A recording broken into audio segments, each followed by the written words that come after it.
नमस्कार, मैं MC Mathur, Mathur radios Lucknow से एक बार फिर आपके सामने।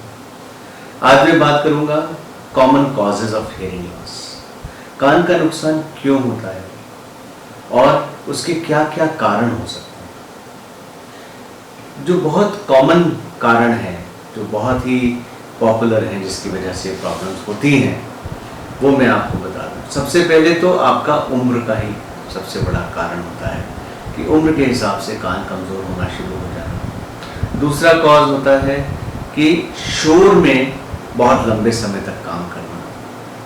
और बहुत सारे लोग हैं जो फैक्ट्रीज़ में काम करते हैं, जहाँ पर बड़ी बड़ी मशीनें लगी हुई हैं जो बहुत आवाज़ें करती हैं, और वह बगैर किसी प्रोटेक्टिव डिवाइस के चले जाते हैं।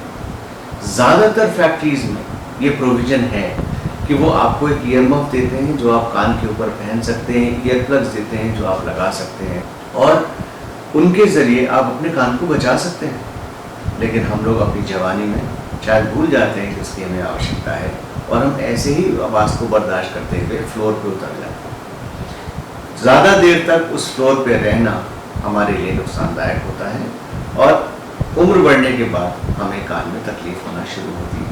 कहीं ना कहीं शुरुआत उन फ्लोर्स की वजह से होती है जहाँ पर नॉइज़ ज़्यादा है, ख़ास तौर से AC प्लांट्स या जहाँ जहाँ बड़ी बड़ी मशीनें लगी हुई हैं, वहाँ पर ये दिक्कतें होती हैं। बहुत से ऐसे कारण भी होते हैं, जन्म से कान का बहना।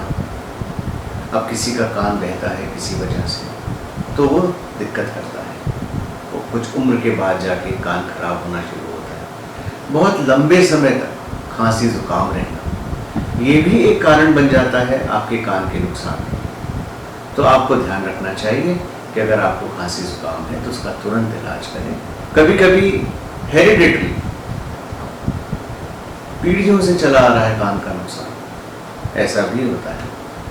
हालांकि इसकी परसेंटेज बहुत कम है, लेकिन हाँ, कुछ पेशेंट मिलते हैं जो बताते हैं कि हमारे फादर को भी प्रॉब्लम थी, हमारे बाबा को भी थी, हमारे नाना को थी।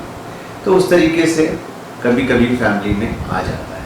तीसरी चीज़ जो और बहुत इम्पॉर्टेंट है, टॉक्सिक मेडिकेशन, कुछ ऐसी दवाइयाँ जिनका साइड इफ़ेक्ट हियरिंग लॉस।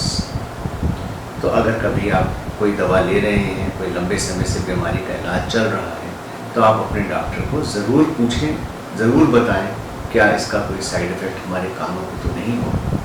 इसके बाद कान में कोई इन्फेक्शन होना।